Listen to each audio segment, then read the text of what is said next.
Mientras Steve Wozniak y el Capitán Crunch andaban enredando con los teléfonos, los despiertos chicos de las empresas del cercano Valle del Silicio estaban consiguiendo grandes avances en la tecnología informática. Sin embargo, a principios de los años 70 los ordenadores eran todavía unas máquinas enormes muy impersonales al servicio de unas empresas enormes muy impersonales. Se empezó con lo de los ordenadores con el fin de descifrar códigos, detectar misiles, crear armas para la guerra. Ese fue en realidad el origen de los ordenadores modernos. Luego fueron apareciendo los que manejaban enormes y complejas bases de datos con fines comerciales. Los ordenadores se consideraban como aparatos que no había que tocar. No se podía entrar donde hubiera un ordenador. Había que mantener las distancias, pero mostrar reverencia y respeto a quienes supieran manejarlos. Pero en aquella época el respeto era un bien bastante escaso. A finales de los años 60 hasta los ingenieros informáticos tenían ya su contracultura. Lo bautizaron piratería informática. Los objetivos prácticos eran secundarios. Lo importante era lo que los piratas informáticos denominaban el puro placer de la exploración. Un sentimiento que los manipuladores de teléfonos hubieran reconocido como propio. Los manipuladores de los teléfonos estaban aprendiendo cómo utilizar una tecnología, cómo introducirse, cómo utilizar y expandir la tecnología por caminos que en general no estaban al alcance del público. De la misma forma, la piratería informática iba ampliando sus fronteras, iba aprendiendo a explorar los ordenadores para conseguir que hicieran cosas que la gente afirmaba eran incapaces de hacer. Para conseguir sus propósitos, los piratas informáticos necesitaban tener acceso a un ordenador, pero en aquella época no resultaba fácil. En mi primer año en la universidad dije a mi padre, algún día tendré un ordenador Nova 4K. Me contestó, Steve, cuesta tanto como una casa. Le respondí, entonces viviré en un apartamento. Algún día tendré ordenador. Cuando los ordenadores eran todavía unas máquinas crujientes que costaban 5.500 millones de euros, la idea de que alguien tuviera su propio ordenador personal resultaba inconcebible. ¿Por qué iba a querer alguien disponer de su propio ordenador personal? Era ridículo, era como que alguien dispusiera de su propia bomba atómica. La bomba estalló bajo la forma de unos nuevos componentes para montar un equipo que fue llamado Altair 8800. Apareció un artículo en una revista técnica en el que se presentaba el Altair, un equipo que cualquiera era capaz de montar. Entusiasmó tanto a un par de personas de la zona de la bahía que decidieron formar un club, incluso antes de que dichas piezas empezaran a salir al mercado. Se reunieron solo para compartir información. Lo bautizaron Club Informático Casero. Una noche de marzo de 1975 se congregaron 30 personas en un garaje para contemplar aquella extraña caja. Entre ellas se encontraba Steve Wozniak. Dentro de la caja había montada una red que llegó a fascinarles incluso más que la red telefónica. Estábamos dentro del garaje. Fuera estaba oscuro y estaba lloviendo. La puerta del garaje estaba abierta y todo el mundo empezó a hablar sobre ordenadores. La caja del Altair no tenía nada de especial. Venía desmontado. Una vez que lo montabas, movías las clavijas y empezaba a funcionar, pensabas, vaya, es bonito de verdad, pero ¿qué puedo hacer yo con esto? Lo que hicieron fue programarlo para que interpretara Daisy. 15 años antes, los ingenieros informáticos habían conseguido obtener la melodía con una máquina del tamaño de una casa. En aquellos momentos, los piratas informáticos estaban consiguiendo lo mismo con un ordenador casero. Aquella primera reunión despertó tanto mi interés que los encuentros bisemanales se convirtieron en lo más importante de mi vida.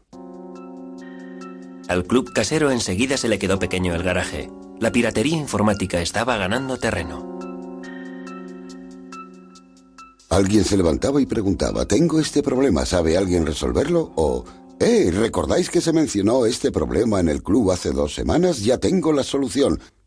Fue un formidable intercambio de información. En el club me dediqué a pasar esquemas a todo aquel que quisiera hacerse con ellos. Saqué toneladas de fotocopias porque me sentía orgulloso de que vieran mi trabajo. Lee Felsenstein se convirtió en el moderador del club. Lo organizó todo muy bien, respetando el talante de nuestro cometido, que consistía básicamente en compartir toda la información. No atrajo a gente de nivel y que había tenido éxito en las empresas, a empresarios. No atrajo a ingenieros, de verdad. El prototipo de ingeniero se sentía bloqueado por ese sentimiento de... he de contar con permiso para hacer algo que no se ha hecho hasta ahora. Sin embargo, nosotros estábamos allí porque no necesitábamos ningún permiso. Los piratas informáticos se pusieron a trabajar para conseguir lo imposible, la creación de sus propios ordenadores. Sentíamos fascinación por contar en nuestras manos con la tecnología informática, por ser capaces de llegar a controlarla. Cada vez que alguien traía un ordenador al club, lo primero que hacía la gente era ponerse rápidamente a trabajar, a desmontarlo, a aprender todos los trucos y asediar a su creador con trillones de preguntas. ¿Cómo funciona? ¿Qué es eso? ¿Eso va ahí? ¿Qué clase de máquina es esta? Fascinados por la tecnología experimental, a los piratas informáticos no les importaba lo que sus ordenadores fueran capaces de hacer. Nadie tenía una razón práctica para querer poseer un ordenador personal. Siempre se inventaban razones como llevar bien el balance de las cuentas, o guardar unas recetas, o controlar cosas de la casa, pero casi nadie hacía nada de eso. Eso es sentimiento de culpabilidad. ¿Acaso se le pregunta a alguien, está muy bien, pero ¿qué haces con tu tren a escala? Nada, juego con él, disfruto con él, es divertido enredar con él, me divierto experimentando con él. Pero con aquellos experimentos se lograron auténticos avances.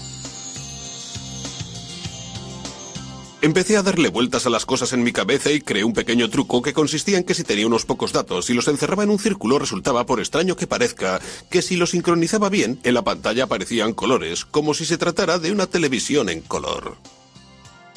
Estoy convencido de que las cosas más importantes con las que contamos hoy día en los ordenadores fueron creadas por ellos.